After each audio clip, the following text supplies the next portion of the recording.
Hello my dear friends, I am Ravi Purohit and I am back with another video. In this video, I am going to tell you the different tools, the tools which are required for pattern making. My dear friends, at the back side you can see I have shown you various tools. Actually these are not the tools which are required for pattern making, but these are the tools one has taken to make a handcraft. If you know a particular tool and you know how to use that tool effectively, then you can work faster, you can improve your efficiency, and day by day you can work nicely. Your work will improve day by day. So to work nicely, one should know the tool and the importance of that tool. That's why at the beginning of pattern making, one should learn different tools which are required for pattern making. So in this video, I'm going to tell you different tools which are important for pattern making. Let's learn these tools one by one. The first tool which is important for pattern making is paper. The paper which is known as brown paper. My dear friends, you will be doing drafting on brown paper. So you require paper. This is the first tool. Second is pencil. You will take pencil and you need to draft it on pattern paper.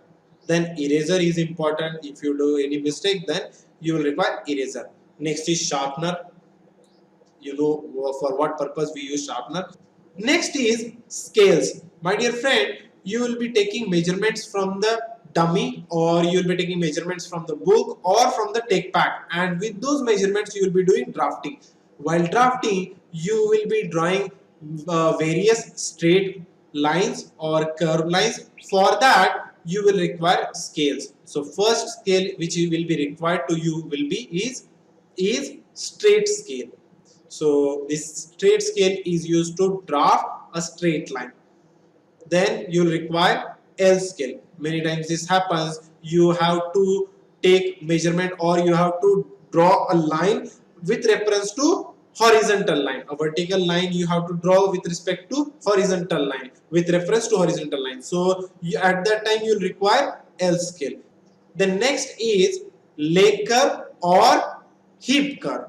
So at the curve part, you will use these scales. So for drafting or for in the pattern where curve is there, at that place you will require these scales. So the top scale is known as leg curve and the bottom is known as hip curve.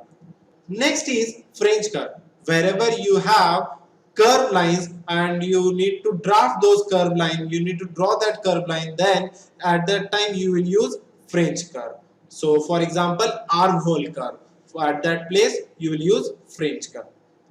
Next is scissor. There are two types of scissor, paper scissor and fabric scissor. So for drafting you will require paper scissor. Next is push pin. Many times you will be doing adaptation in the pattern. So for adaptation to hold the pattern, these push pins are required. Next is measuring tape. So if you want to measure a particular measurement, so then from the dummy or on the pattern, then you require this tape. This is measuring tape. Next is stapler. For any product, there will be many patterns. For example, for shirt, you will have collar pattern, collar band pattern, placket pattern, front, back, sleeve. So to store these patterns at a single place, you can use stapler. Then next is notcher. You to give notch mark, notcher is used. To indicate seam allowance or reference line, notch mark is used. I'll be making a dedicated video what is seam allowance and what is the importance of seam allowance, what is the importance of notch mark. So at that time you will understand better. At present just you understand that notcher is used to make a notch mark which indicates seam allowance or reference line. So that is notcher. So notcher will help you to make notch mark. Next is tracing wheel, to trace a pattern on the fabric. So tracing wheel is required. Next is owl. Owl is actually it is used to indicate a place, pocket placement. Suppose you want to show a pocket placement on the front. So you will take a pattern and that you will place it on the fabric and you will use this owl, tip of the owl to indicate a particular location, that this location a pocket placement will start. So, or it is used to indicate the dart placement. So, to show a particular placement, we require out. Next is marking chalk.